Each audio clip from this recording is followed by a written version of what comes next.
Hey everybody, Jester Borris here with I Want to Be a GM, and we, today, on Through the Multiverse, are going into space, riding on the back of a giant robot. Joining me today, I'm Troy, the Planescape Guy, and today we're talking about Battletech. Battletech, the original giant robots game, I think. Outside of Rock'em Sock'em Robots. And Robotech, and Robotech Battletech had a bit of bumps when they first started. It's got an interesting history, but the only thing you really need to know at this point is that it's excellent, and we're going to tell you why. Battletech's the best. So, as you might know from the box set we've got here, it is a game of armored combat, giant robots. Basically walking tanks. Yeah. Set in the future, spanning over 1,000 years of history, video games, books, comics, all the stuff to go around and support it. Battletech, originally released 1984 by FAFSA, was picked up by Catalyst Game Studios in 2010, and they've got the current publications. They've taken the helm, and they've done a great job with the game. This is an example of their beginner box. They've got several box sets that includes maps, rule books, minis, standees for mechs and stuff. They've got full lines of miniatures and that sort of stuff. Primarily meant as a war game, but it's got some other things that we'll talk about a little bit later as well. Absolutely. If you like war games like Warhammer 40K, but you want something that's not such a big unit, or maybe you want to build your own custom unit, Battletech is something you might want to look into, because you build up what they call a lance, which is a group of 4, and your individual friends at the table can each be a pilot of their own mech. You get a character sheet and skills, and it gets pretty cool. But your mech that you're driving, you have weapons, you got armor, you can move, you can walk so fast. Some of them have jump jets so they can fly a certain distance. And you just blow the crap out of your friends all night. For sure. And there's tournament play as well. So organized tournaments that are ongoing. So if you want to get involved in a war game that's got a lower bar of entry, Battletech would be one that I'd highly recommend to get you familiar with playing war games, get involved with some of the folks that are playing, get into some tournaments and have a lot of fun. There's a huge rule set for not only taking your mech, but there's variants and then modifications and upgrades that you can perform. So you can customize your units and then take your unit and compete against other players. And it's not even just one-on-one, Troy. We can have, I could have a lance, you could have a lance, they could have a lance. Oh, yeah, everybody gets a lance. Everybody gets a lance. So, who gets the hunchback with the AC-20? Yeah. That's a fun time. But you put your unit together, and then you can have multiple players, and so it ends up being like Bedlam, right? There's just we got Meet Us Munner, we got Capture the Flag, we've got 4x4, any kind of a lot of different game rules. Okay, see that building over there? Flatten that building. Yeah, and it can be a lot of fun. So you can play with some of the things we'll talk about that pair with this, which would be the Mechwarrior role-playing side. You can go as low as infantry scale and as high as running divisions. Planetary invasion fleet. Yeah. Yeah.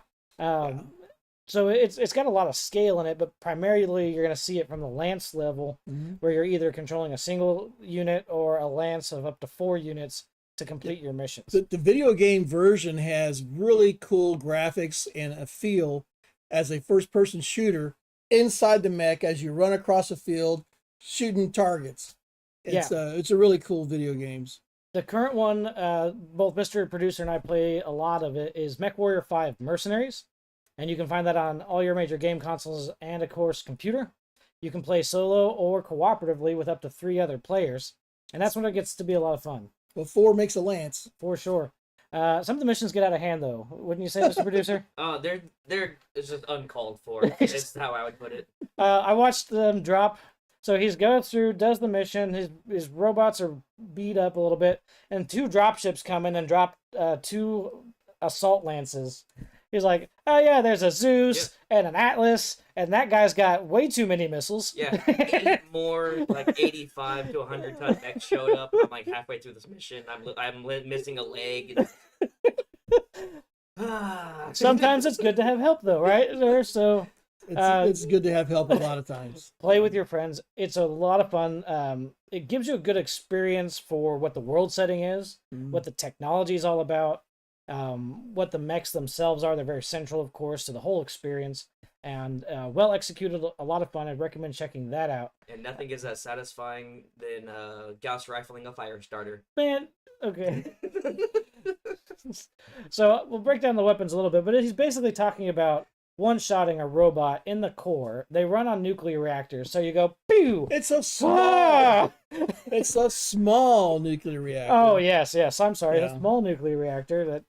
So, It only meant a little critical. well, one of the things we had to do, because our the guy that was running the games all the time, we got tired of our ships blowing up, so we tried to put what they call an ICE engine, internal combustion engine, Sure. and just anything we could, if it would fit and it would run.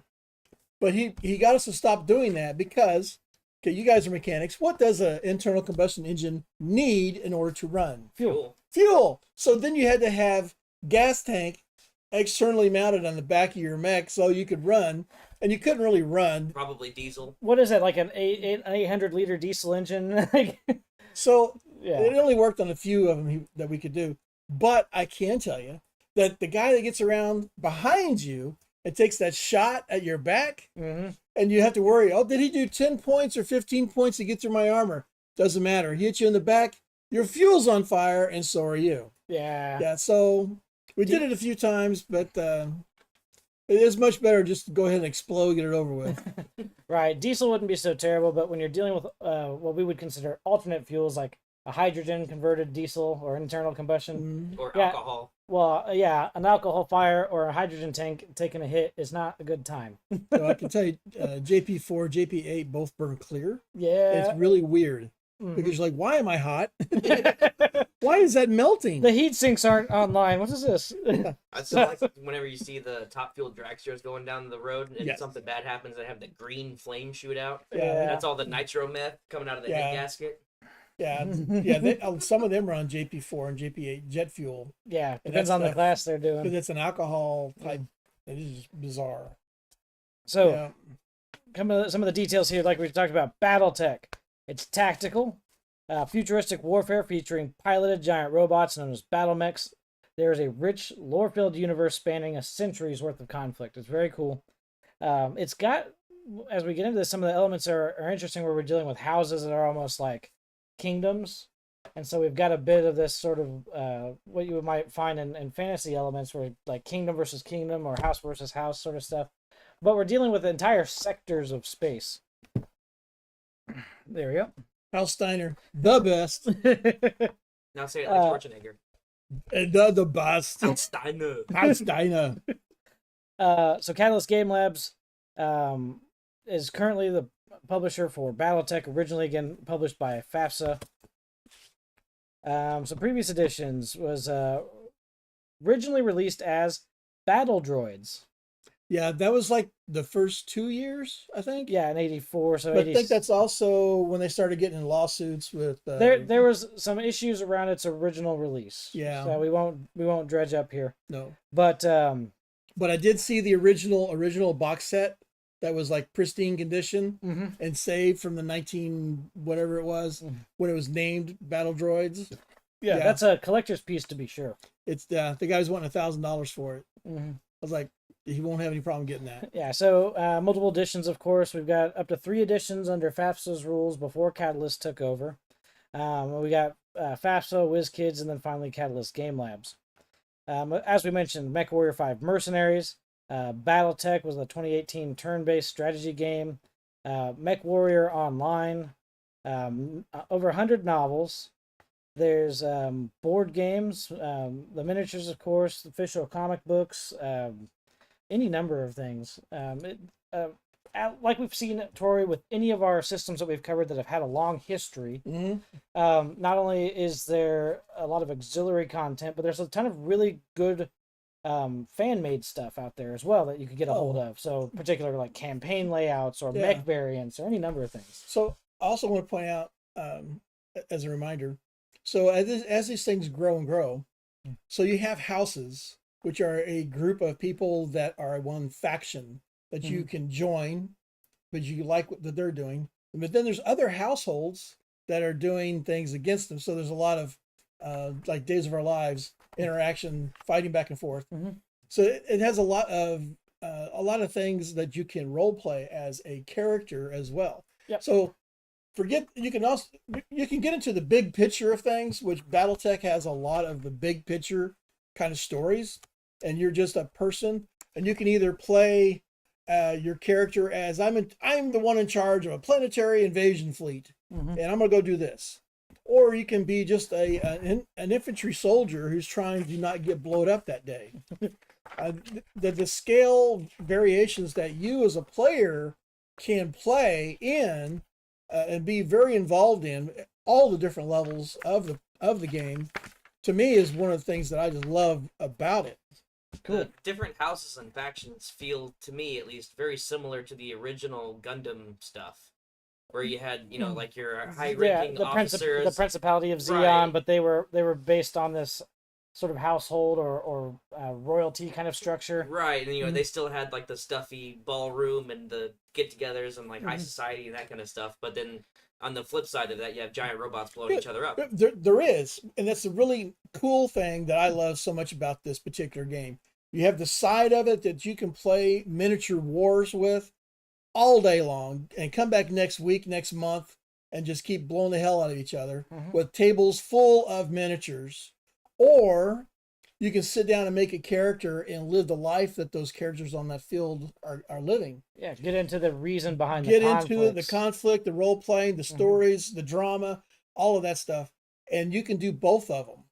Or, if you just like the miniatures battle, BattleTech gives you tons and tons and tons of, you got aircraft, you got tanks, you got the mechs that are walking. Yeah. You got rockets, you got lasers, you artillery pieces. Artillery. There's everything that is on the modern battlefield and then some. And if you're looking for a way to destroy your friends and have fun doing it, this is the game. It really is. For sure. So look, let me show this off a little bit here. This is a giant mess of colored blobs. May not make a whole lot of sense.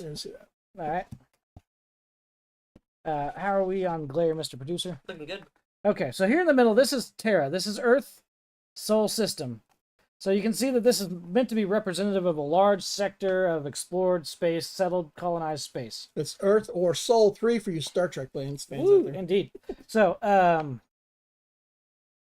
there was a golden age of exploration where mech technology and a lot of other high levels of technology allowed humans to explore, conquer, and settle a big section of the local galaxy.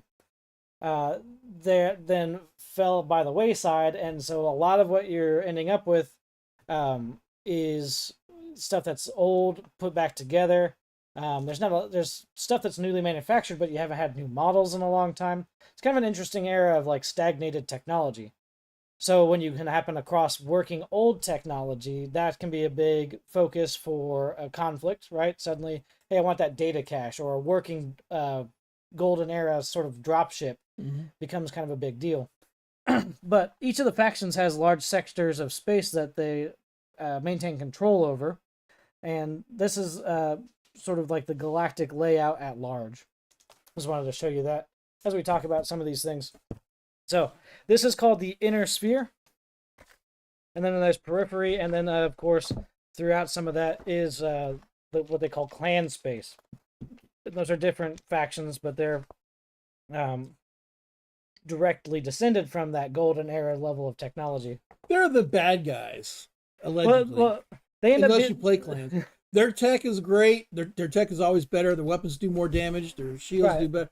Everything. But when they come back into the inner sphere, they come as aggressors. They are. So from the perspective here, of course, they are the bad guys. Yeah. Rick used to run them like the Mongols. For sure. So the time period for this spans over 1,000 years, from the 21st century all the way through the 32nd. The most notable events occur during the succession wars of the 31st century. A lot of the factions vie for more control. Old rivalries come back up. Internal conflicts. I want to be in charge, but I have to kill that guy to do it. Those sorts of things every day. Yeah. So through the succession wars period, you have a lot of turmoil, conflict, and you'll always have, of course, somebody wants to break free from being controlled by the house and establish their own independence. It's a lot like Dune, but with tanks. Yeah, because you couldn't have a walking robot in the sands. The world would eat it. Yeah. That would be funny. Could it, if one of those giant worms swallowed an atlas? It's just a waste of an atlas, really. I don't Well, know. I don't know. I think that's a waste of a worm because it's got like I think the atlas could get out. Yeah, it's got some good stuff on there. It's kind of like Boba Fett in the Sarlacc pit. It is. I don't know that you'd be happy about it. No. Either way. No. I mean, I'd be very upset if it was my atlas. Have to wash it. So the major factions include. Yeah, I'll kind of put this up here. Yep. So, the Inner Sphere Great Houses are Steiner, Davion, Karita, Merrick, and Liao. Later in the timeline, when you get into the clan invasion, you'll see. Let's see, there's Wolf, Jade Falcon, Ghost Bear, and several others, but those are the more notable and aggressive ones. And then players can align with the major houses, clans, or form their own independent military organizations and act as mercenaries for hire. Yep. Or you may start as one and become there's a lot of flexibility, but this conflict drives what we end up doing in the game board. And then, of course, if we break into the Mechwarrior role-playing side of things, the layers of this conflict are what we're going to experience and play through with our characters, and is going to drive our conflicts when we go to the mech side of things. So as a game master, having your table of players form a mercenary unit is a great way to get them into a story, and you can even design it out for chapters where, this month we're playing this month we're playing that. And so you start the night off. You guys received a transmission from your House Steiner contact, and he transmitted you a contract. You guys are going to go to this planet. You're going to do this mission. And you do this mission, you're going to get paid so much, or you get so much of the salvage. So you work out a contract for salvage because you want to capture equipment, because these mechs are expensive. Well, they're expensive to repair and maintain, but almost impossible to buy outright. Yes. That's why I like House Liao. They seem to always have money to spend. Money Liao does well because they always want to take stuff, so they'll pay for it, but they don't want to get dirtied. It kind of depends, but one of the things that is kind of cool is negotiating the contract, because you can also, what support do I have? Are you going to field a lance of your own? Do I have air How support? do we get off the planet? Yeah, who's picking us up? So there's a lot of details that go into that, and from just a role play perspective, if you have somebody who wants to be basically the team lawyer to negotiate your contract, somebody who can negotiate your contract well can be the difference between being able to repair your mechs for the next mission or having to close the company and be dissolved into a larger faction or something. And no clan or our Intersphere house is going to not pay on a contract more than once, because word gets out real quick. Even if they leave you on the planet, and then you find some way off the planet, some way for communications, for getting a ride, and let's say you're fighting against the wolves, and they hear that transmission, they'll land and say, "Well, we'll get you out of here if you tell us everything that's going on, and we'll give you dinner on the way out of here." Well, yeah, because you'll get a free ride off the planet, and then they'll get blackmail money. I'll just turn over all my documents. They screwed me on the contract. Exactly. So, this is worth it to me now. Exactly. So they'll be mad at you because, you turncoat, you told them everything about this and that. And well, I'll take the black mark against the house that left me there to die, right, as opposed to, I don't know, dying. So when I get back to the guild, buddy, and tell everybody that you left a whole unit there to die on this www.mechmercenary.com, click on the forums, go to file a complaint. Exactly. I see you're trying to file a complaint. You need to get out of here, paperclip. You'll never hire anybody again. And that house will make good on their contract to get you to not complain. Well, one of the things that's interesting is when you deal with all this stuff, there is so they don't just play by their rules. They have sort of international or interstellar law, and the use of mercenaries in warfare is governed. It is, and that's why you have things that you could apply. There are targets, against them. There are targets legal that mercs matters. are not allowed to be used for. Right. And if you use them, that's the stuff that the houses always want to use them for. Well, of course, they don't want to be known, that we're actively doing this assassination on this guy. We're going to use some mercs, and usually the mercs are hired by a third party so that you can't even trace them back to the original person. Mm-hmm. Typically, you know. Well, and then it puts you in a bad spot because now you're essentially a bandit or a pirate or something in that regard, Just an outside of the outlaw. law, Just an outlaw. Yep. and you no longer have those protections. You can be shot on sight. So it's interesting things that that you can get into that are just beyond how cool is it to have a giant robot with 40 different lasers, missiles, and blow up my buddies. Oh, absolutely. I love the. Here, hold that. Watch this one. All right, so that's So this is the current Catalyst BattleTech Total Warfare book. This is an older book, however, there is a new version of this. Yeah, so this is the original Mechwarrior book. I didn't know this was a first-person tabletop RPG. It is. That's why it's so deadly. Yeah. And the current publication with Catalyst is Mechwarrior Destiny. Here, hold the book up a little bit. All right. There you go. Thanks, Mr. Producer. So this is the book that you make your player character with, where you get all your skills, your equipment, and how you choose a house, or not even. You may just start your life as just a freelance guy on the street.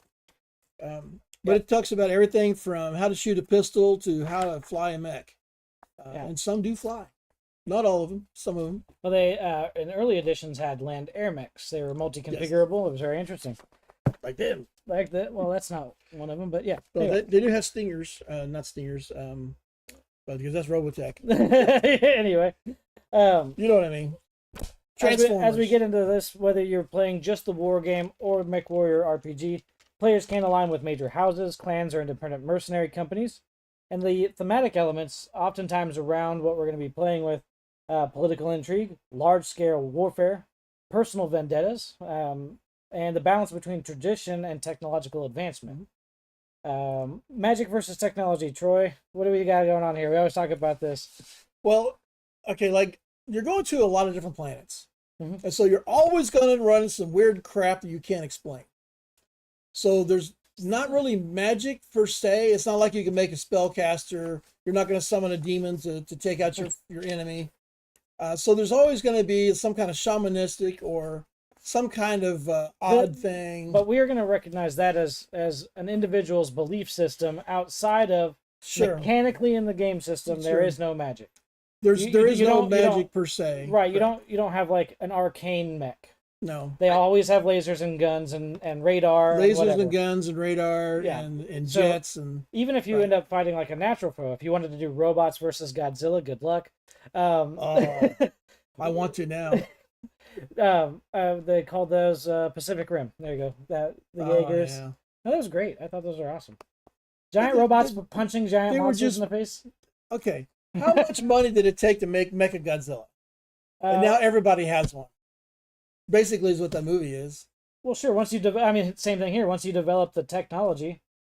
Okay. Right. The Germans built tanks, and then everybody else built tanks. World War I. Yeah, I mean, the Germans built cars in 1980 or 1880. 1880s, and then now everybody has cars. Stupid auto cycle engines. Anyway. Okay, so we can build Mechagodzilla? Technically. Well, they've done it like 6 times now. Depends on which movie you watch. we just need lots of money. Yeah. Okay, so we have to hack into the United Nations and start a company so that we funnel funds into and we develop all the technology to build a Mechagodzilla. Or we could just go steal the one that's in Japan. Or just go steal the one in Japan. Okay, let's do that instead. Sounds a lot easier. Yeah, I think they have a Gundam over there too. We can get them both. Indeed. Entirely tech focused from a very much rules and lore perspective. Dude, oh my god, I wish I could cast LRM 20 Magic Yes, so there you go. I cast Magic Missile at a 9th level. Fireball. Brings a whole new level of pain.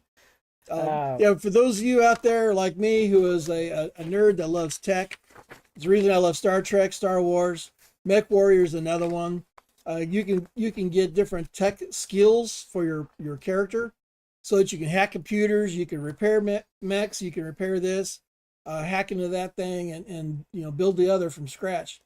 Well, and that, to your point, the game system includes rules for customizing as well as creating from scratch new mech or vehicle variants. Yes. And you've done that before. So from a pure Yes. war games perspective, if you need a particular kind of artillery, aircraft or support vehicle, or in your case, you ended up taking and creating a multi-launch rocket system.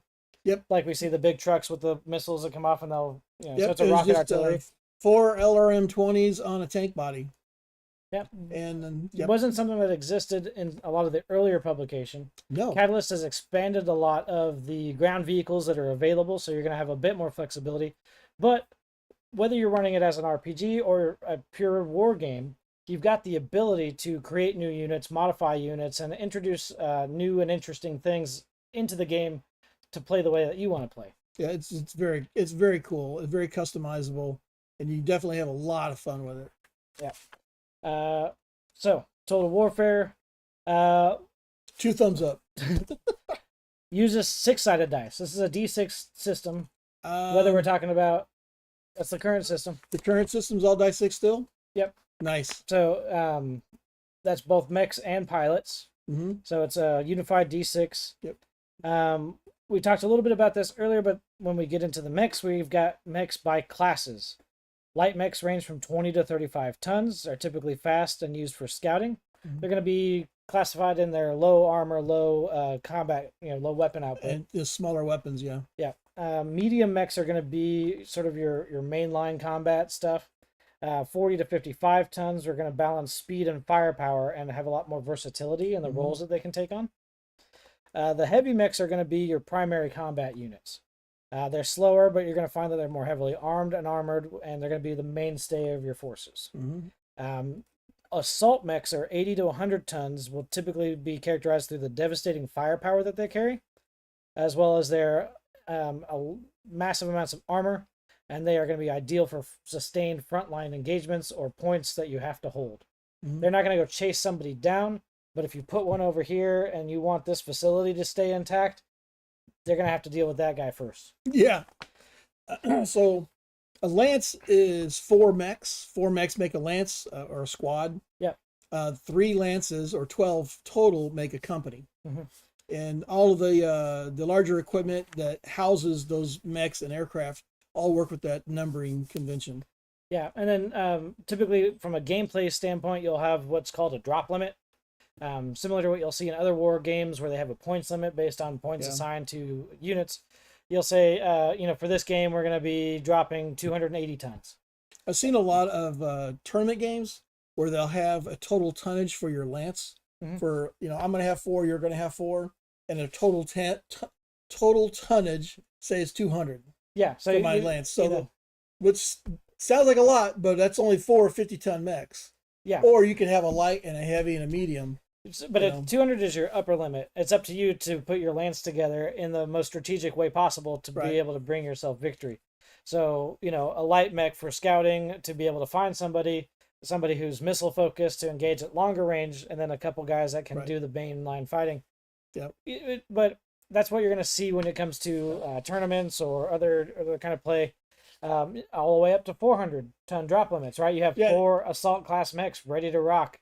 Yeah, it depends on what type of game you want to play. If you're doing some in-house crazy tournament rules, or if you're doing a long campaign style game where everybody at the table is a mech pilot, and the 4 players are a lance. Right. Well, this can also come up sometimes depending on the contract you take. Oh. So you say, we're gonna pay you X, but we want a tonnage limit of this because we don't want to draw too much attention. We can't have 4 Atlases show up over here. Somebody's gonna start asking questions. Right. Well, it depends on your mission. Right until they get blown up. So if you have a mission and in and out is important and fast to the mission, right? You need to get out before their response unit can get over and start giving you a bad day. Mm-hmm. So you're going to have some lighter mechs to get in there.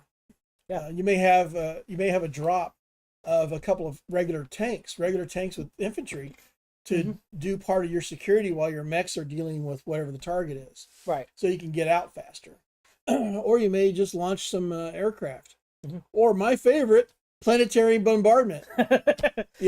Like they say in Aliens, it's the only way to be sure. Yeah, this is true. Oh, so we can't be seen. Cool. So I'm not sending anybody in. I'm just gonna blow it up. Hey, you guys see that laser? For sure. When it comes to tournaments, there's several different rule sets out there, so be sure to familiarize yourself with that. But typically, you'll see most games are going to set a drop limit and or maybe a class limit. We're only going to do mediums. Yep. For example. I do want to give a couple of shout outs out there. Hopefully most of you are watching this are from the Springfield area.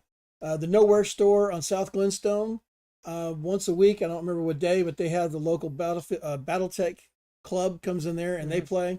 And also if you're in the Lebanon area, CC Dine out there, they have a very active Battletech presence and games and club that meet there on a weekly basis as well. You can also catch great Battletech games through 417 Gamers Group. They're the local board games group, and they have a section dedicated to Battletech. Wow. It's everywhere. Everywhere! Giant lasers. And of course, if you like to be a computer gamer, online is going to have you more stuff to shoot and blow up than you got time for. For sure.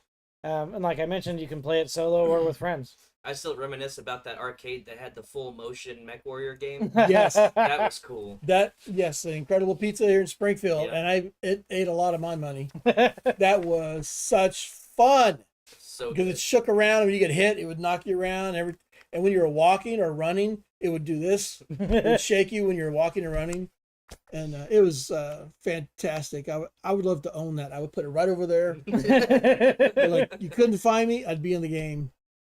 So Love it. as we were talking a little bit more about the mechs that we'll end up piloting, the stats and attributes, we're not dealing with, we don't have like a traditional strength or dex or anything like that to represent these mechs. What we're dealing with is their movement points, armor points, internal structure. I've got a sheet somewhere. It's just squished it in there. Heat sinks, so how well does it handle the heat it's going to be generating? Critical slots, so what equipment is where. If you take an internal hit, that's a critical damage. And then, of course, it's weapon systems loadout. So the heat is more important than the new player may understand. Every weapon you fire causes so many points of heat build up in your mech. Energy weapons create heat, especially. Ballistic weapons create a lot less heat. So if you have a PPC that's 10 points energy, it's 10 points heat that you have to deal with. Yeah, it's a particle projection cannon. Yeah. So you're dealing with all the magnetic coils and whatever the stuff it takes to corral particles and project them at a velocity. Right. So you can imagine there's a lot of heat. there's a lot of heat that the you have energy to deal with. Yeah. And if you overheat, your mech turns off. Yeah, it's got now Well, you can disable that function. but it's a safety feature because It's not advised. as the mech has too much heat, the reactor can't dissipate its own heat, and then the reactor can suffer critical failure and you'll die. You only melt down a little bit. Just a little bit. Well, until the little bit becomes all of it. But this is important to note because your heat sink modules are going to be throughout the mech. So as you take damage in combat, and say your mech is a humanoid style, you've got legs and arms. So if you've got heat sinks in the arms and you lose that arm, you've lost that heat sink capacity. the number of heat points built up by the fighter determines its internal heat. The greater the number of heat points, the greater the internal heat. The player keeps track of the heat to build up on the. This is Aerotech, but it's all the same. The player keeps track of the heat on the damage or the build-up track, marking off boxes in the column. So you have things that stop working are like your weapons, your thrusters, your computer systems, and then, oh, look, engine shut down. So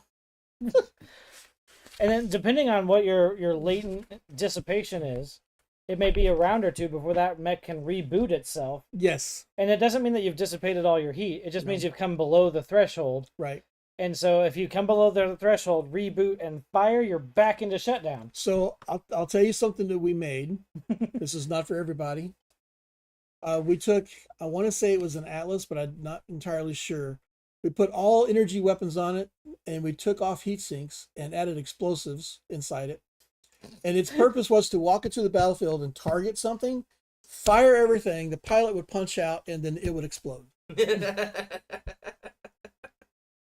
We only did it like twice because it cost so much money. I'd rather just get like an old, A10 or something. Just It was funny for the punch. Like when we were building the first thing, Rick had no idea what we were doing. Oh, no. But we're all the players are like, "Hey, we're gonna do this." Everyone's like, "That's gonna be so funny," because it's a game, right? This reminds me of the droid. You did the same thing to. Yeah, you just got like a rolling R2D2 bomb. Yeah, Well, see, that was one of my favorites. Well, yeah, I know. I but- used him a lot. Yeah. We actually took out a Star Destroyer with that because I accidentally didn't know what floor of the starship we were in. I was like, I need to go down this hall into this room where it's all these computer stuff. I need to go in there and blow up. Mhm. And the R2 said, okay. He went down there, he opened the door, went in the room, boom. We were on the bottom deck. So when it exploded, it blew out the floor as well and ventilated to space. And it was in the engine compartment. And that's not something you normally want to happen in the engine compartment. So important note, when you're blowing up stuff in space, know exactly where you are. Well, see, I told mine specifically to go to the engine compartment because I had choked out another real player and stole his ID card, so I had access to the engine room. If you guys want that story, check out our Through the Multiverse episode on Star Wars. Star Wars is cool. Star Trek is cool. Battletech is awesome. Indeed. Well, So and Star Wars and Star Trek both have systems where you can fight. Battletech is a system where you are expected and encouraged to fight. Well, yeah, this is a system where you can roleplay. Exactly. Yeah. Star Wars and Star Trek, you can fight, but it's role play. Yeah, Battletech is you can if you want to. yeah, If you really want to, I you- guess. if you want to get into the complex mysteries of politics and backstabbing, sure, fine. But laser robot. You know, like- We're just gonna blow up your friends all night long. So weapon types we've talked about off and on here. Ballistic type weapons, including autocannons, machine guns, energy weapons, lasers, and particle projection cannons (PPCs), and then missiles, short range and long range with different guidance systems and rounds. Yep. The heat SRMs are a pain in the neck because not only do they blow you up, they set set you on fire. And so now you have to deal with your own heat plus being on fire. Yep. My favorite are the light there's- rifles because they can be slotted into light ballistic slots like machine guns. Yeah. So you take the machine guns off and you put light rifles on. So let me tell you what else you can do. You take one of the 4-wheel Jeep trucks, Mhm. right? And you can put one SRM-6 launcher on it. You load it with heat rounds. Mhm. Now your infantry have a vehicle that scares the hell out of other infantry and other vehicles. Well, yeah, because everything's on fire. You blow them up a little bit, but then now they're on fire. So there's also other tools and technology that go into this since we're dealing with a war game. We've got the mask system, which is the myomer acceleration signal circuitry. Basically, there's a mech sort of muscular system that actuates. It's not just all pivots, hinges, and gears. But the mask system will help. It's almost like a supercharger kit for your Mustang. So And it'll let you go faster. I actually had one on. I forget what mech it was on. The dragon. I had it on my dragon, and I Yeah. could get that thing up to 116 kph. And I Yeah. remember So I was you're running at 116 kph in this 50-ton. So, but I was running. It was one of those missions you had to go in and infiltration. get a bunch of information and then get out. Well, I had accidentally triggered the alarm, so 3 or 4 lances were showing up, and I was the only guy behind enemy lines. So I was booking it, and I ran until my mech's legs fell off. That is the problem with the mask. You'll wear out some of those components. But we also have electronic countermeasures, or ECM, and then ECCM, Beagle active probe, so additional active radar systems for finding ground-based targets. AMS. So you can take your ECMs, Mhm. which are basically a computer, handheld size, and little bitty things, and you can put them in a truck, make the truck remote controlled, and you drive like 12 of them towards your enemy. But on the ECM, it's projecting a radar image of atlases. Oh yeah, so you can do false radar. Absolutely. Stuff. So the enemy in their bunker goes, holy crap, a whole company of atlases are walking this way. Wait a minute, they're going a little fast. But that's so aside from just the weapon technology and armor, you can get some technology in here that's maybe not apparent from the book cover. as it is. So But I've got masking, I've got active probes, I've got signal jamming, all these sorts of technologies that we deal with on the current battlefield. So we can anti-missile systems for missile defense, and then we've got infrared and thermal technology. And here's the interesting thing that they show in the different household books. The different houses and even the clans will have variations of that technology that may give you better bonuses or even negative modifiers. And then the different houses, but especially the clans, will have tech that's exclusively theirs. Right. So the houses find out about it on the battlefield. Well, you get your butt handed to you because the clan has, this other thing, and you're like, what the heck is this? How do we fight that? And then you have to steal one, take it back, and figure out what it does. How does it work? It's not unlike the Gulf War where, suddenly the F-117 is dropping bombs at night, the stealth fighter. Yeah. We're like, what the? We've never seen this. What the heck is going on? So you can't see it to shoot it down. It's blowing you up, and it's invisible. Well, by the time you blow up, it's already gone. Right. And so that was the world at large sort of learned about that aircraft in that conflict. Yeah, so the world at large, about 6 months before the ground war or before the air war, when it started, the United States admitted that we have 2 of those, and there are prototypes being tested out in the desert. 6 months later, Gulf Wars, they deployed 52 of them. Right. Our government lied to us? No. No. Well, in that regard, that's national security, military secrets. Sure. And you're like, we understand that side of it.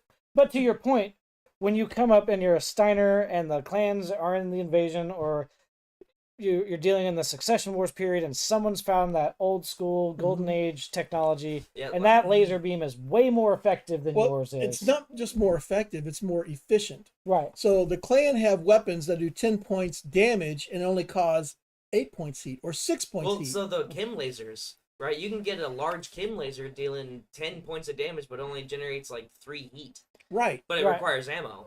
Right, because you have chemical tanks, and those are kind of cool if you guys haven't seen them, where they use particular chemical reactions that generate photons, and then you have a strong enough reaction that gives you a bright enough light, then you focus that into a laser beam, and that's how you get a chemical laser.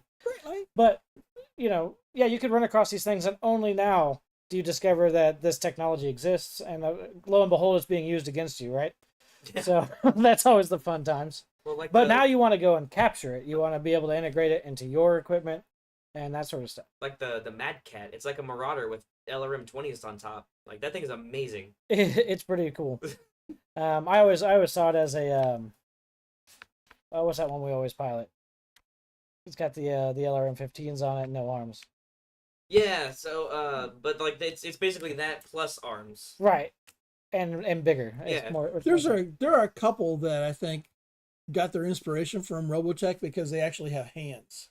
Well, that's part of what we talked about. There's some of those were can punch directly taken from, not inspired, but some of these designs. And they hold the weaponry. But there's one, I can't remember what it is. I think it's a 75 ton, but it has hands and it carries a big gun. Yeah, because most of these here, this is the cool one. This is a later period, the 30-55 period. That is the behemoth. Those things are so good. But it's packing 3 PPCs and some auxiliary weapons. It's huge. It's awesome. But you'll see that oftentimes in these designs, we're not dealing with anything that has hands, claws, grabbers, or anything of that nature. Because it's a weapon. Same thing with this here. This is the Bushwhacker on the front of this cover in the 3058. Medium mech. I really like these. They're pretty versatile. But again, no claws, hands, grabbers, or anything of that nature. This one, however, does. It's difficult to see, but it's got regular hands on it. And this is lit up. Well, go to the back. Open the back side of those. No, just flip it to the back cover. Okay, yeah, and this one's just got guns for arms. Yes. But so, like, the Battlemaster or the Moroshi, they have hands, and you can use, like, giant swords and axes and stuff. Which is also true. And then the Atlas actually has hands. Yeah. But so you will see where some of them do, but largely it's not something that's worried about because we don't have equipment that we pick up and carry. It's mounted and powered by the robot. So if you remember, when we were playing against with his name Josh, So we got to play Battle Mech Oh, against one of the guys as a co-creator of the game. yeah. Let me pull up his name here in the His book. name is in this one too. So this is what happens when you go to Hermiticon. They have awesome stuff here. I'll find his name. It's Don. No, stop guessing. It's not Ralph. You said to stop guessing. Oh, Barf. Not in here, you won't, mister. So anyway, he had he was running a 100-ton. it was on a 100-ton Atlas, and all of us had 20 or 25-ton little mechs. You know, we could just go beep, beep, but we could run really fast. I was running like 12 hexes around to get over to where he was on the field. Ross Babcock. Ross Babcock, yes. A lot of fun playing against him. So Yeah, in his fighting and blowing everybody up, he actually grabbed the leg of one of the mechs and was using the mech like a club against other mechs because he's an Atlas that has hands. And all of us were like, that's not nice. That's their level of cruelty is like, but it was funny and it was great. Yeah, there's one with a gun. Well, No, go back. yeah, I'm trying. Their guy. No, Or is it his arm? those are his arms. Is his arms? Oh, the old Blackhawks. Those are great. Yeah. Those are kind of fun. These are the older books. These are the technical readouts, and they've got updated versions for these as well now. So you can pick those up at your local game store. But so this is the Black Hawk, and it details its armor, arms, equipment, jump jets or not, everything that you'll need to know about this robot as it's designed and built. Right. So this would be what you would consider it as stock before you modify it and beef it up, so that you can transfer it to your robot sheet and take the mech out for combat. But I'm looking for... Good time? No? So this one's kind of an interesting one. On its right side, large weaponry. On its left side, though, an arm with a hand. Huh. Guess you can punch. Yeah. Melee weapons are one of the interesting things about... And there's one that has an axe. Yeah, I love running around. Well, into that's the the Battle Hatchet Master. Man. The Hatchet Man, yeah. So the okay. Hatchet Man actually has an axe. Well, There was a Crusader variant that has a claymore. Yeah. Battle Master, I think, is like an 80-ton mech. I have 6 small lasers, an SRM-4, and a claymore. And then I gotta try to find it. But was it the Kodashi? Yeah. House Liao's big assault mech has a giant katana. Yeah.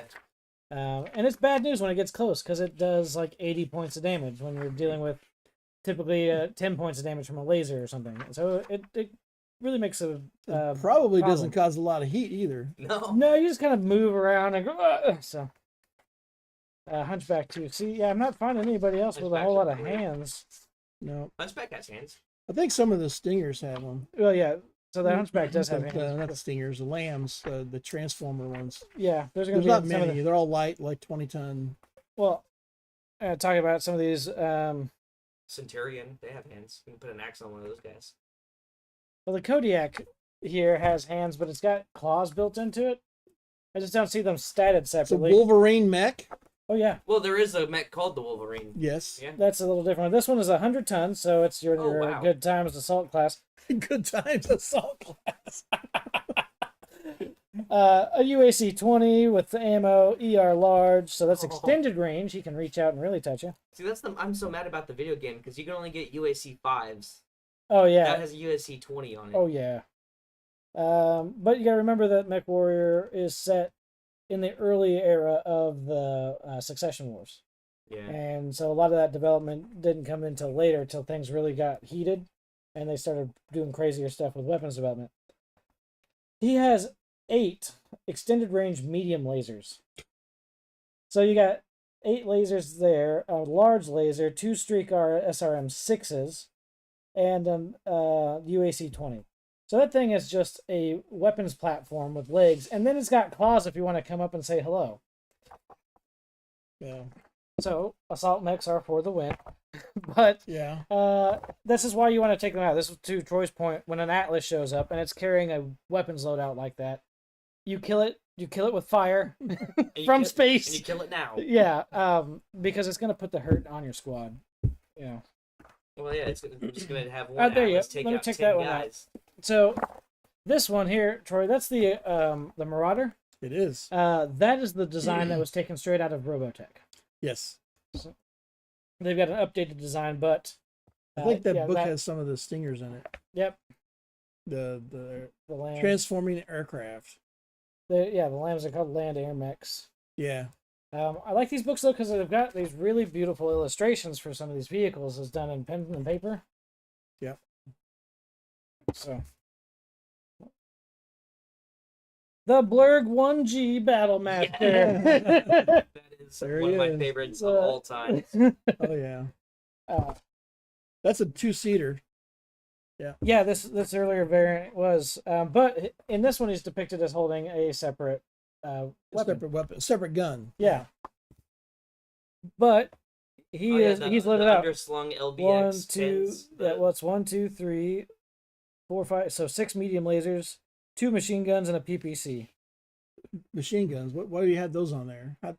Because it's close range. Machine guns are effective for getting into lightly armored targets, and they're more effective against buildings.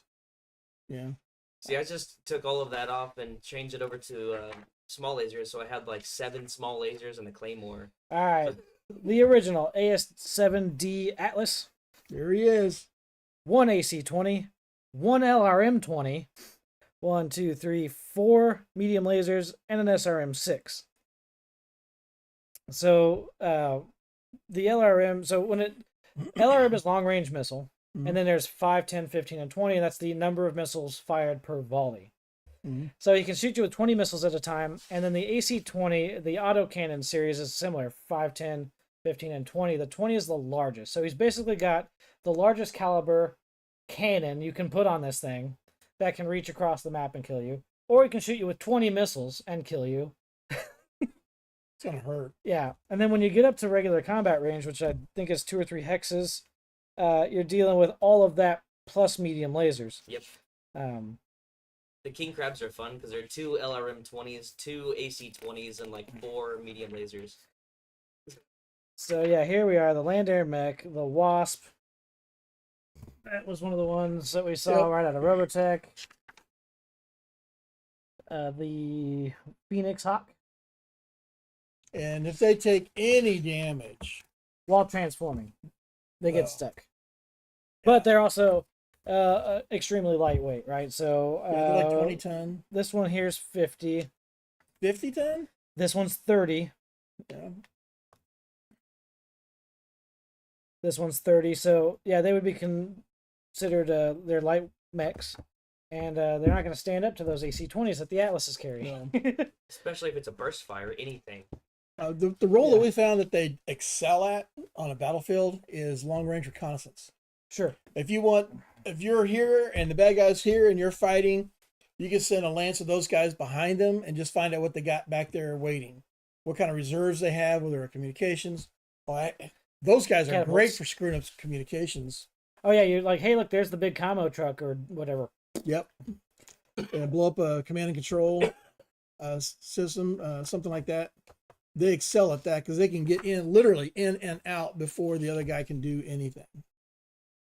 So here's a good one here, the Griffin, 55-ton medium mech, PPC LRM-10 with ammo for the LRM-10. So he's only got 2 weapons, but the PPC hits pretty stout, and the LRM-10 does a pretty solid amount of damage. I remember there was one that I modified. It was like a long range reconnaissance mech. It was like a 35-ton, and its head was a radar dish. I remember I removed its arms and installed 2 AC-10s. Yeah. So I had the long range radar. I could see where everybody was at, and then I just shot them with artillery. All right, so this is one we talked about a little bit ago. The Thunderbolt, 65 tons, Yes. just breaks into the heavy class. It's a light heavy. But we're dealing with large laser, LRM-15, 3 medium lasers, and 2 machine guns. So he's just bristling with weapons. Not Take as the machine heavy. guns off and put light rifles in because it's the same slide. So when we started fighting against a lot of the clans, when we were upgrading or even doing repairs, we used a lot of clan tech for the weapons and stuff. And that's when we started finding, oh, this does 10 points damage, but 8 points heat. or like you could have. We were taking the frames and rebuilding arms and legs. Yeah. Like they always tear those up. So you had more internal points of structure or you could do, but you also had more points of armor that you could wear on those legs and the arms. Yeah. So, and the chest. So you could rebuild parts of the mech without like rebuilding the entire mech. Sure, you don't have to like cut the floor pans in the car and start from scratch. Yeah. It's like putting a bigger carburetor in your engine, or putting makes the modifications to beef it up without changing Right. its core. Right, you're not doing a so full swap. on average, we were adding anywhere from 10 to almost 20 points of armor, and anywhere from 5 to 10 points internal structure. And a lot of the weapons would be modified to get more. Nice. So, but they weren't like doing more damage. Like the PPC did 10 points damage, 8 points heat. Right. There's things like that. So here's a classic design is the Archer, the RFC 2. 2 LRM 20s and 4 medium lasers. Tips the scales at 70 tons. Hey, I got Bruce on the line here. Whoa, we got some Bruce. Let's see. And Bruce T. he's talking about the timelines and some of the differences in them. The third successions and the years that it was on, from 2866 to 3022. He says that he's been playing it since it was on the shelf, and that's, would we say 84? 84. Yep, knock that over. That was So thanks for sticking around with us. So some of this is kind of interesting. So this is technical readout for your 3025. He likes to look at the timeline this as is one single era. But that's typically how it's treated now, because you're either dealing with the Succession War period, which is a large, like 800 years, I think, somewhere in there. Pull it out. But the clan invasion is something that Catalyst has just recently touched on.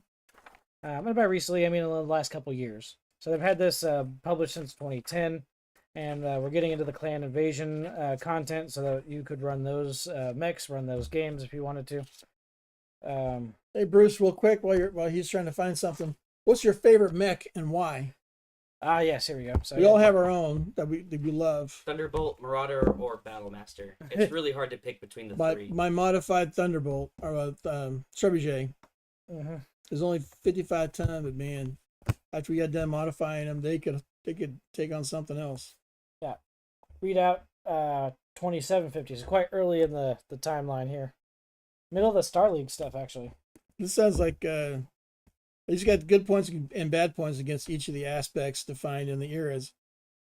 Some things are good, some things are bad. It's like everything. Well, for sure. Everything's got good points, bad points. And a lot of times when you're using this stuff from a game master's perspective, we've seen this when we're dealing with Greyhawk or Ravenloft or any of the different 35,000 years of Forgotten Realms history.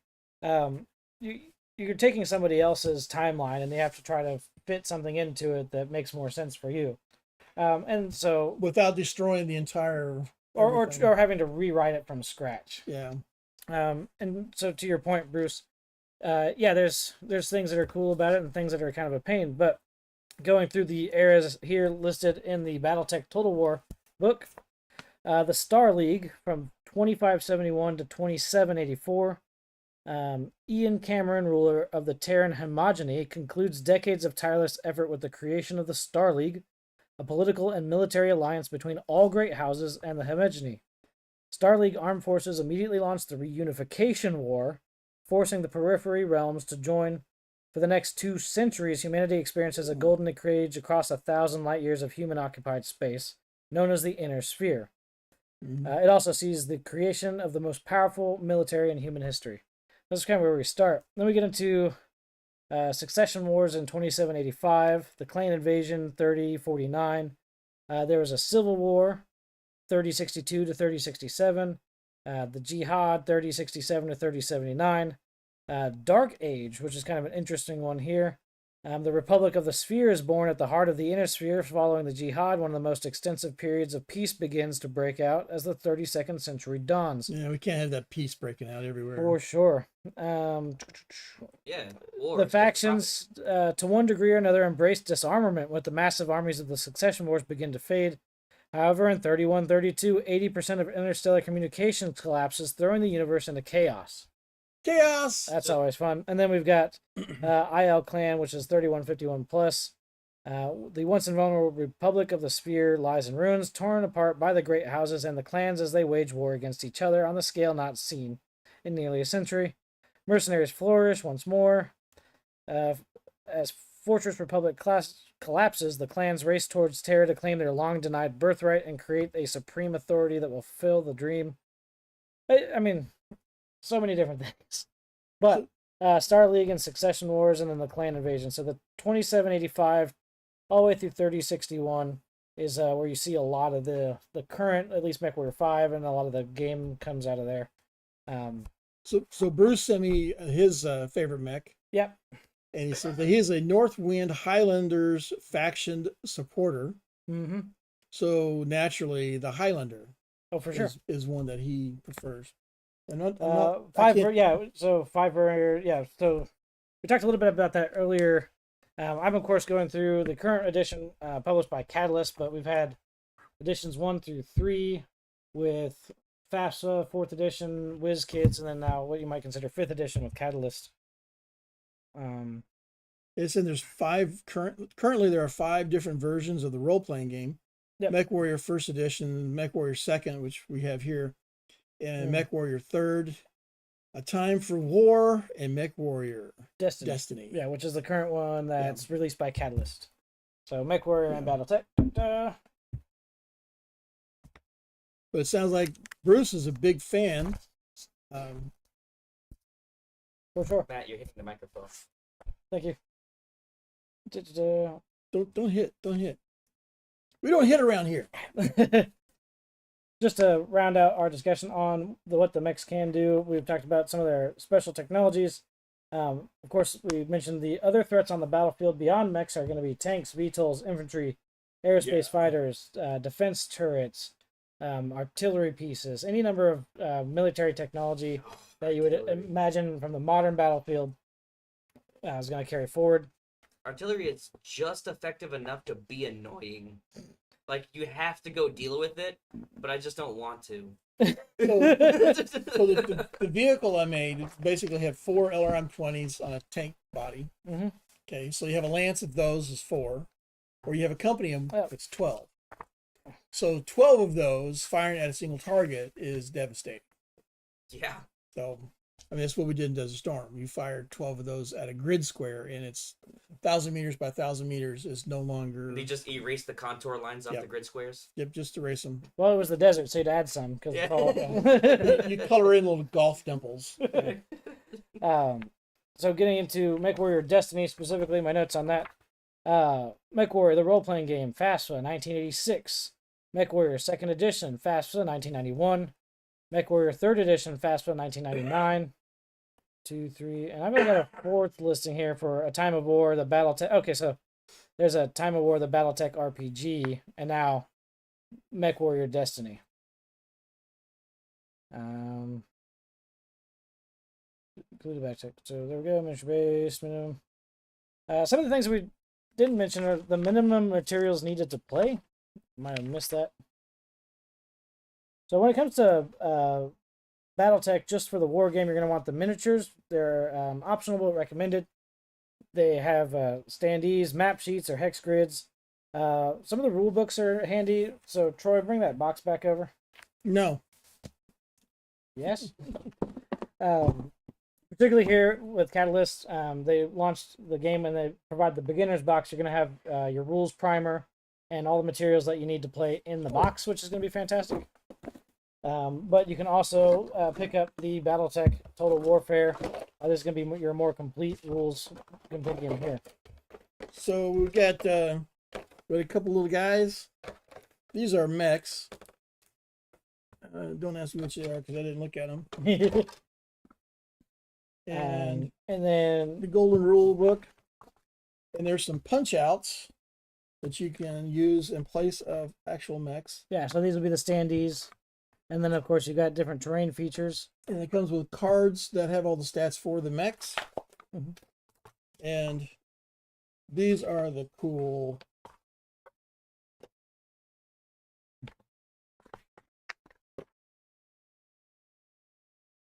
What's a battle without terrain? So here we go. Yeah, and this is a nice as you can see, full color, hex grid printed map, 2 sides.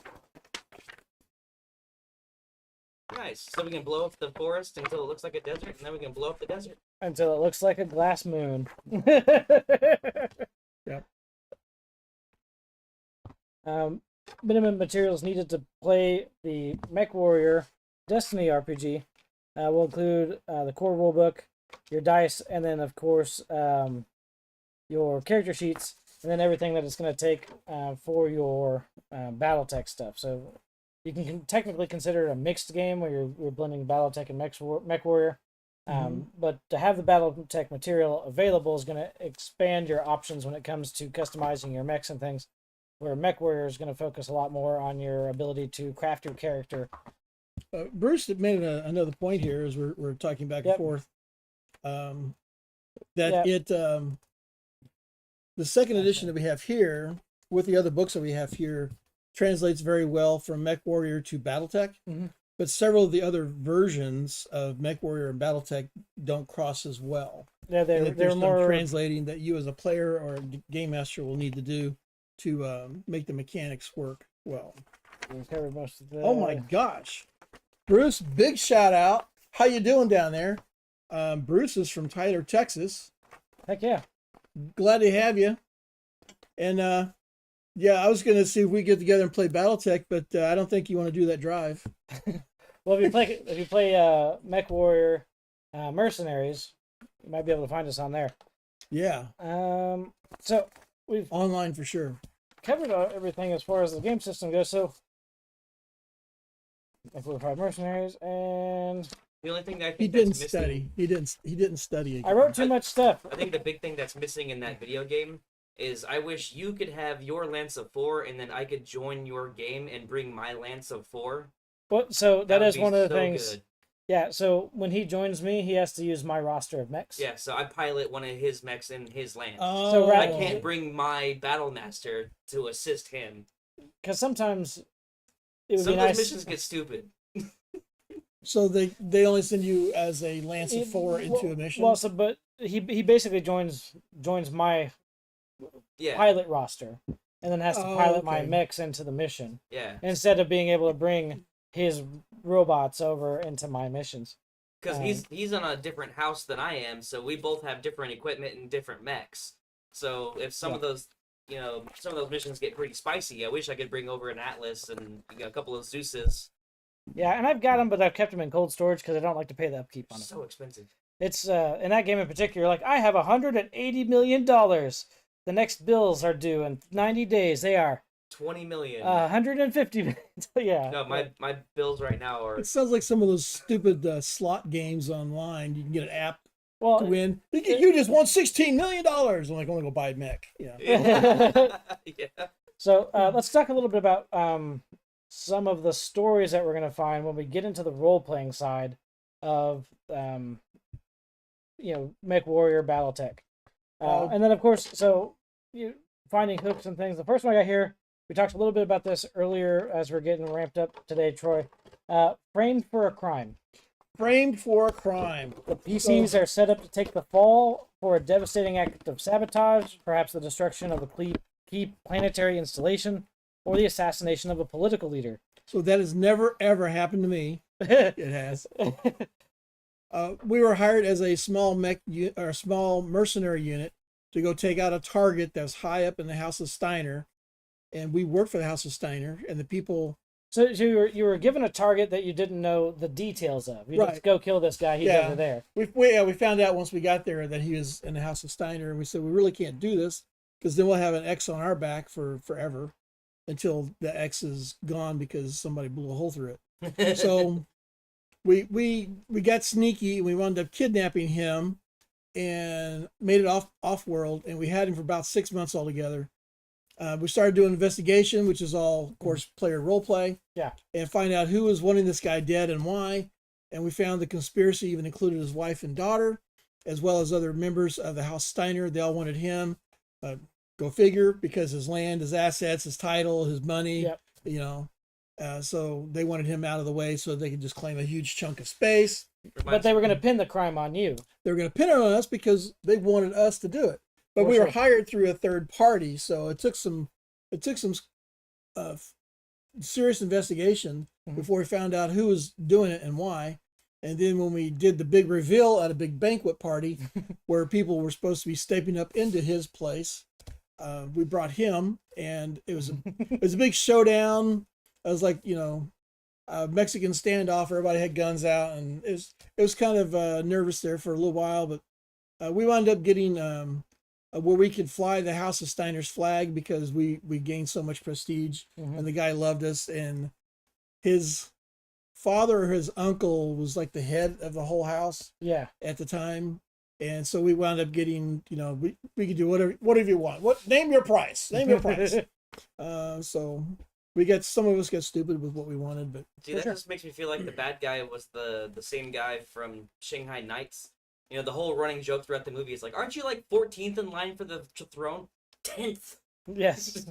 Oh, Trying to move his way up the list. So Bruce has hit me again here, and I said, thanks for this comment, Bruce. It says he likes watching these kind of videos, and that this one has been more accurate than many others that he's watched. Yeah, and I'll put a caveat on that. We are huge fans of Battletech, but it's not our everyday game. So Right. Troy's a big second edition D&D guy. I like Cyberpunk and the World of Darkness, and then Mr. Producer also plays a lot of D&D. Through the Multiverse series, it's designed to introduce these games to people that may never have seen them before, so that they can be enthusiastic about pursuing it. Because this game is fantastic. We love it every time we play it. They've seen the box in the game store, and like, that looks interesting, but I don't know if I want to buy it to learn about it. Yeah. So we actually will buy stuff like this and donate it back to the store to put in their library. So new players or players who just, hey, I'm playing a game and I never played it before. Mhm. So you get together in the store and you go to their library of books and whatever that people have bought and you put in the game store library. So let me put this to you there, Bruce, since you, this does seem to be your game. What are things that we need to make sure that new players or players that are new to the universe need to know? And what are some topics that don't get discussed a whole lot? Maybe we can bring them out here and make sure that we get that out into the YouTube verse and get some actual discussion going on around these games. I'd love to hear from you on that, so we can put it out there. Because again, we've played it for a long time, but it's not our everyday game. We love the giant robots. So, I mean, we've been playing the video games since like 2000, so. for sure. Oh, I used to annihilate people. And I had a computer, I had Yeah. my Joystick could do a twist, the Oh, yeah. torso twist. Oh man! So you can move in one direction. I can turn move that direction, a torso twist, and Yeah. shoot over here. Run past somebody full speed and take their leg Yep. out.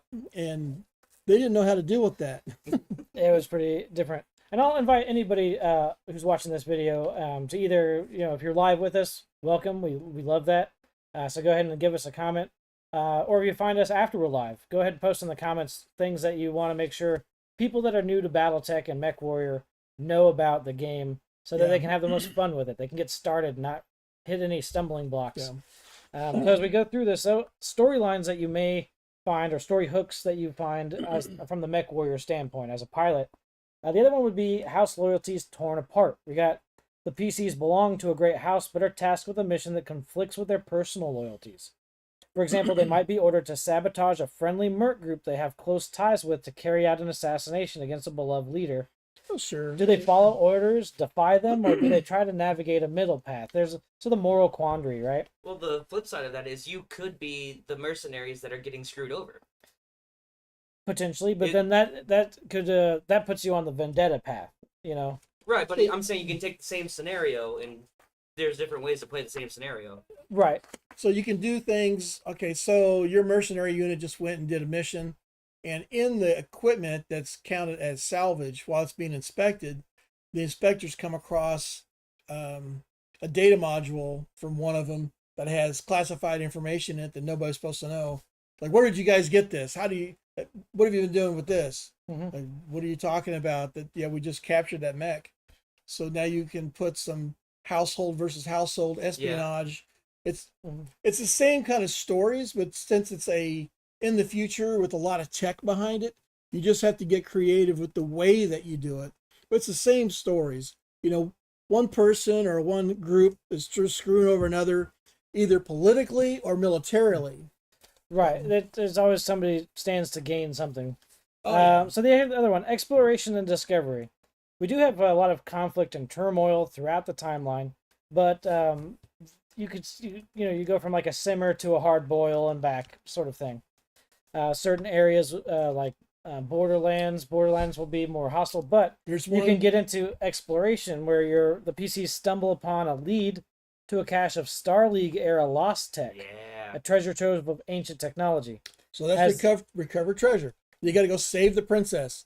That can be any person, or it can be save a household. Well, a lot be like Indiana Jones in this particular hook. Indiana Jones. As you pursue the lead, they must deal with rival factions, clan interference, and even rumors of a hidden AI potentially. Stinking Nazis, they're everywhere. Yeah, space Nazis are. I hate these guys. But while operating on the fringes of explored space, the PCs encounter an unknown faction or discover a secret outpost from centuries past.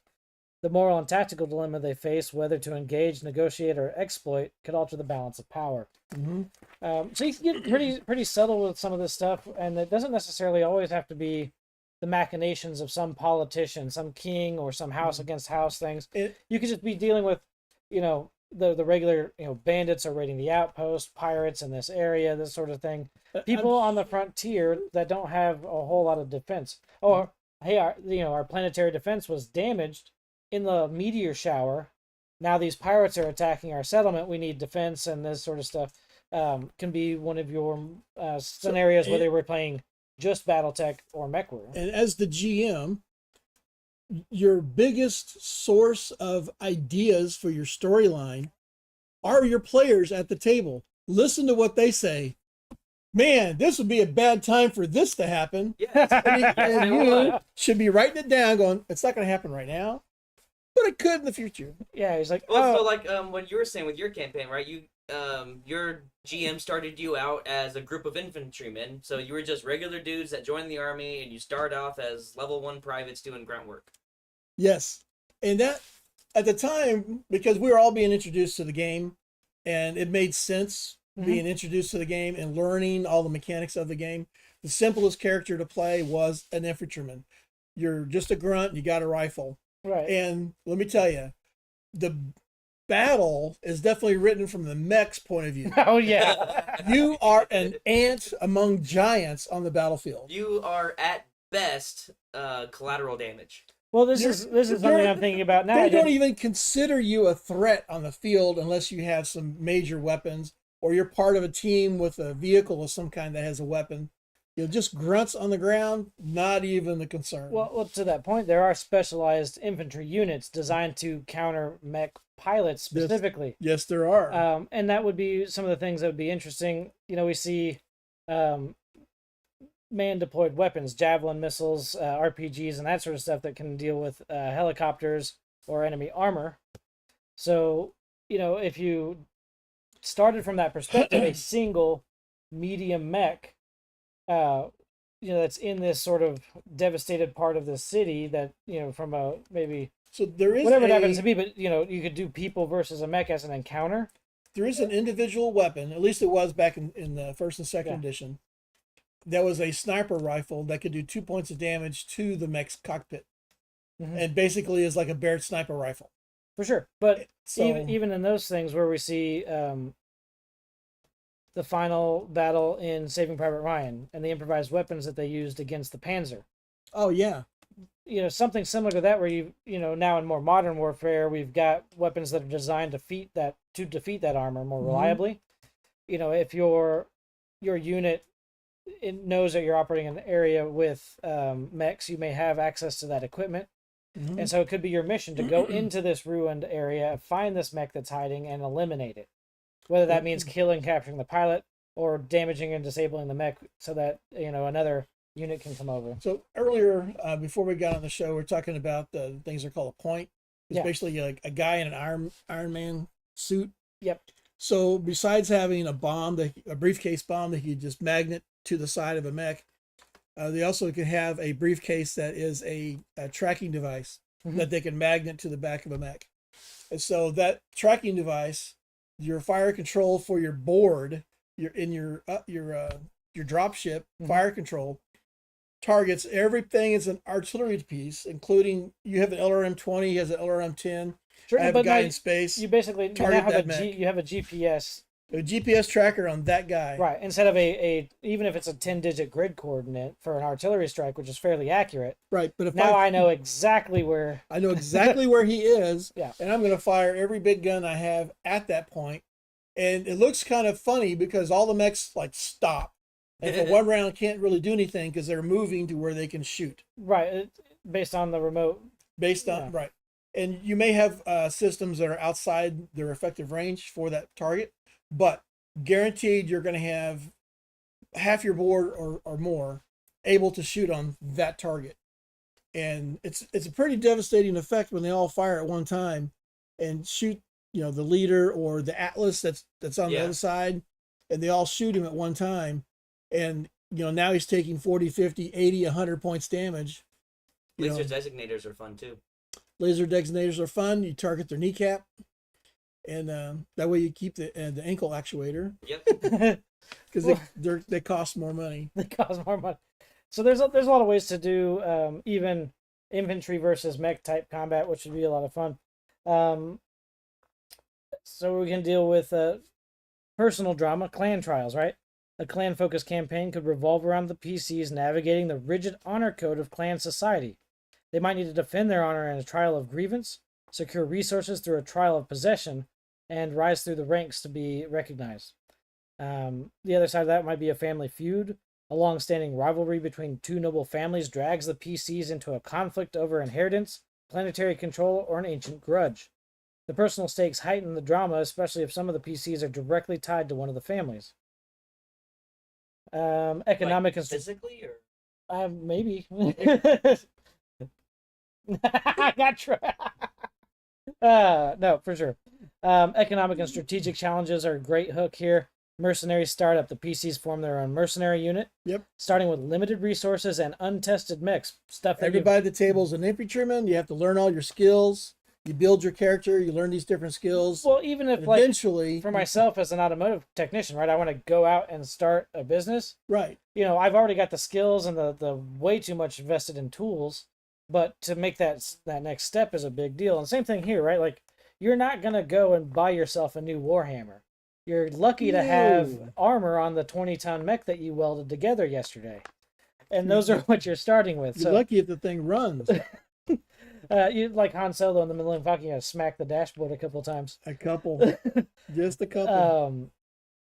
Any more than that, and you're playing with it. Starting with limited resources and untested mechs, they must secure contracts, manage finances, recruit personnel, and build their reputation in the chaotic inner sphere. And that's one of the things that is kind of interesting. We touched on this a little bit, where you can play from the infantry level all the way up to the planetary invasion force level, which depends on what are you managing, a single character and your equipment to large amounts of mechs and personnel and things like that. Recruiting those cooks and support staff, administrative staff, your pilots, your technicians, navigators, all that sort of stuff can be included as part of the resource management that goes into a larger, broader campaign, particularly as your players rise beyond being pilots in a lance to maybe now you're in charge of a company, 12 units. You get a hold of a drop ship, and then you've got a jump ship and some other things like that. You could deploy other assets like vehicles and infantry units of your own, and you can really up the scale of the conflict. Ends up being quite interesting. You can upscale the conflict very easily. Mm-hmm. And again, if you just listen to your players, it's like any other role-playing game. Your players will tell you if they want a murder mystery to solve, want political intrigue, who killed this guy, we got to go figure out, we're going to go arrest whoever did it. Or maybe they want to, save the princess, take over a planet, go take out whoever the drug lord is. They'll let you know what kind of game they want to have and how much action versus intrigue drama. It's like any other role-playing game. And that could change too. At the early stages, it may be more fun to go kick down the walls of a fortified settlement to oust the warlord that's taken over this colony. As they rise through the ranks and gain prestige and notoriety, the problems that they face might shift, and they may want that shift to sort of change the pace of the game and start to deal with some of the things that they can do outside of the cockpit. So just be aware of what you have your options for in the game that you're running, and that feedback from your players will make sure that you're delivering the game everyone has fun with. So we got Absolutely. And I've um, lost the damn. broke it. Finally here. So unraveling mysteries can be a lot of fun. The PCs uncover evidence of an ancient conspiracy tied to the collapse of the Star League. Following this thread could lead them to lost tech, political repercussions, or even forgotten horrors. And that, stuff like that can be quite open-ended when you start digging into the mysteries of the past. And there's a ton, like we mentioned earlier, novels, comic books, and things like that. So if you want to go and focus into a particular era of play, there's a lot of supplemental material available to you, both through official channels like FASFA printed materials, Catalyst's current printed materials, but all these novels as well that can give you insight into NPCs, the way houses are structured, and the conflicts that come together from that. The beginner box is a good way to get a start, especially if you're a new player and you want to get into it. $19.99, $20. Oh yeah, that's an incredible value. So you get two miniatures. You'd pay almost $20 for one of the nicer miniatures they got now. Plus all the it's got another 6 cardboard pop out ones. So the standees, the maps, the basic rule book. And you're ready to go. Yeah. And they've got several different boxes. So you can go with the straight beginner's box. There's a little bit more full box that's a little more expensive. They've got a starter box for the clan invasion and this and that. So you can really get the material that you're after. And beyond that, it's as a battle game, as a war game. You'll have minis. You'll want to paint them. You can dress up your units in their own libraries and things of that nature. It can be a lot of fun just from that regard. The technology, the robots, anybody who's a military historian and technology person will find a lot to love in Battletech. Oh, absolutely. Mm-hmm.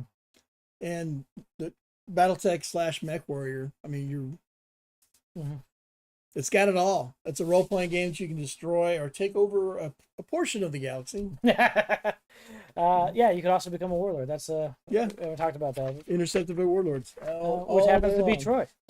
all day long. So that brings it up here. Final comments from everybody that's out there with us live. Anything that you want to make sure that we hit? Troy, give us one more story from playing. Oh gosh! So aside from getting blown up by Ross, which was hilarious, it was great. I was it 7 rounds. I ran across the field until I finally got there. So Ross starts on this side of the table at the head of the table. Troy starts over here, and I'm next to him on the opposite end of the table. We're in 2010 Mechs. He spends 7 rounds at maximum movement, gets within range, and then Ross blows your legs off. Well, I shot, but I missed. Right. And I think I had a small laser that did like negligible damage. And he turns around and fires 2 weapons at me and completely blew my mech up. And I was so devastated. I wanted to cry. Because I was just another one of the mechs. He blew up everybody. He killed us all. I ended up getting the killing shot. Well, he was... Somebody, I don't remember if he jump jetted and fell or somebody tackled him or something. I think he jump jet and fell and then was tackled. I know there's 2 more on top of him. Yeah, so because I was right behind you, so I was a round or 2 later. Yeah. But there's only 3 out of the 7 of us that made it. Yeah. Yeah, he killed us all. It was great fun. It really was. It really was. So, at the end of this, I want to encourage you guys to check out Battletech. It can be a great break from deeper RPGs if you guys are diving heavily into the latest and greatest out of Dungeons and Dragons and you want to change a pace.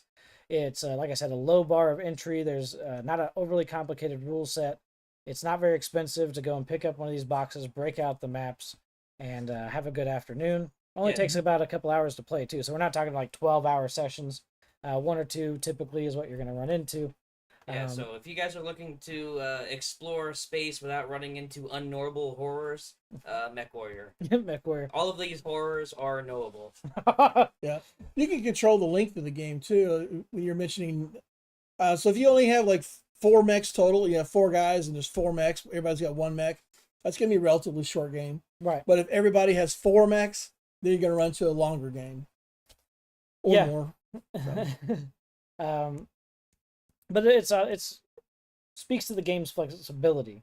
Yeah. and its ease of customization, which is I think one of its strongest points. It's one of the things that made it such a hit when it launched and has kept its popularity. Is you don't have a whole lot of minutia to deal with. You just get right into the play of it, the tactics, the units configuration, and that sort of stuff. And the same thing from the Mechwarrior side. We're not adding tons of layers of complexity with adding a character.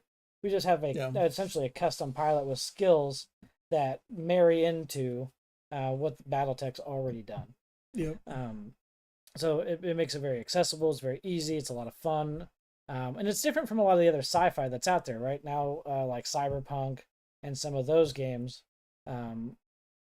You get a lot more like gritty sort of reality. This feels more like a Captain America almost. But there's some heroism. You're the good guy typically, right? Typically. So typically, but you go in and you liberate this place from bandits, or you go over here and you're fighting for the honor and glory of your preferred faction, right? As most role-playing games, typically you play the good guy. I've played and I've ran games where they're playing the bad guys, and it degrades real quick into just a mess that becomes no real fun. Right, and there's the World of Darkness is out there for that because you are a monster and you have to balance your dichotomous nature. Yeah, go play Vampire Cthulhu or something else. Yeah, but like I guess from a sci-fi perspective, it's you do get a chance to be very heroic. There's not a lot of grit. Oh yeah. You've got more intrigue and stuff, so you get more of like almost a similar feeling from what I get from like a high fantasy, right? You're the heroes, you're taking on the challenges, and you're rising to the occasion. It's a lot of fun. It's a good feeling too when you manage to complete those missions and do good. Oh man, so Bruce is bragging and making us all look like pathetic bumps here. He runs a bi-weekly Battletech campaign and D&D. With alternating, yeah. With alternating weeks. Yeah. Hey, go ahead and rub it in. Is that the same players or different players? Because I know a lot of game masters at our local game stores that are running alternating games, but they have different groups. I think it'd be funny if he forgot his notes for one day and the guys sit down like, all right, let's go kill Strahd. And he opens up and Strahd's in a fucking Warhammer. Yeah. Oh, yeah, there you go. So, yes, Strahd summons an Overlord battleship. Roll for initiative. Oh, I think this is the wrong book. Hold on. No, we already started. Let's go. Turn order. What's your resistance versus LRM-20? Yeah. Surprise round. 3 bushwhackers. Nice. He can answer most Battletech questions, provide suggestions for running different types of events in both Battletech and D&D. Fantastic. So, for all you guys that may not know, we do have a Discord server. It's one of the places that you can find us. Bruce has let us know that he has joined over there. So if you'd like to talk with us, Bruce, or the many other game masters that have joined our community about Battletech, how that game system runs, he's also a D&D game master, so we can always continue to share our tips and tricks over there. Join that growing Discord community and find a place where you can get in touch with other people who are enthusiastic about the hobby. We're not there to tell you how to play. We're just there to help you have the most fun that you can. Definitely. The most fun that you can. So, tell them where else they can find us, Troy. You can find us at iwannabeagm.com, Facebook, Discord, of course, we just talked about, and here on YouTube. So this will be our final episode for Through the Multiverse. You can catch us next month where we wrap up into the year. Woo! We'll tell you about what we've got coming up next year. It's going to be a lot of fun. And in the meantime, we hope that you check out Battletech. I'm Jester Borris with I Want to Be a GM, joined today by... I'm Troy, the Planescape Guy. And the disembodied voice. Mr. Producer. All right. We will catch you on the next one. Thank you very much.